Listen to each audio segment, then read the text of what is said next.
Tunafahamu kwamba ofisi ya msajili wa vyama vya siasa imetoa siku 13 kwa Chadema kujieleza ni kwa nini wasichukuliwe hatua ya kusimamishwa kwa usajili wa chama hicho, madai yakiwa ni ukiukaji wa sheria ya vyama vya siasa pamoja na matamshi yanayohatarisha amani, usalama na utulivu nchini yanayotolewa na baadhi wa viongozi wa chama hicho. Sasa mtu mwingine ambaye ametoa maoni yake ni rais wa chama cha mawakili TLS Boniface Mwabukusi. Yeye ameanza kwa kuandika, ofisi ya msajili wa vyama vya siasa idhibitiwe kabla haijasababisha maafa kwa mara ya pili.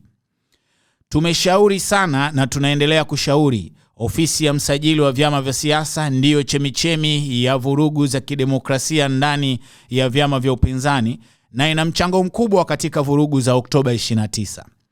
Kimsingi, tume ya uchaguzi na ofisi hii ya msajili wa vyama kwa matendo ya kutowajibika kwao vimesababisha asilimia zaidi ya 60 kupelekea mauaji ya Oktoba 29, 2025. Baadhi ya maofisa wake kwa maksudi kujipendekeza na kutumika wana mchango mkubwa sana katika kuharibu haki, amani, umoja, utulivu wa demokrasia ndani ya vyama vya siasa na ustahimilivu wa kidemokrasia. Ofisi hii inafanya na kutenda kwa kuzingatia uonevu, ubaguzi, hila na inaongozwa kwa matumizi mabaya ya mamlaka.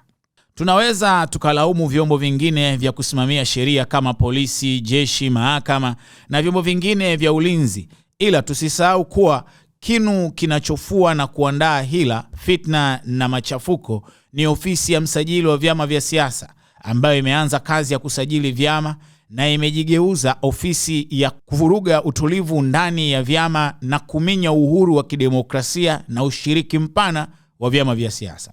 Tusipoziba ufa tutajenga ukuta. Mwanzo wa ngoma ni lele na asiyesikia la mkuu uvunjika guu. Halahala kidole na jicho. Alikuwa ameandika hivyo Boniface Mwabukusi. Hii ni Ayo TV. Mimi ni Pasco Mwakioma.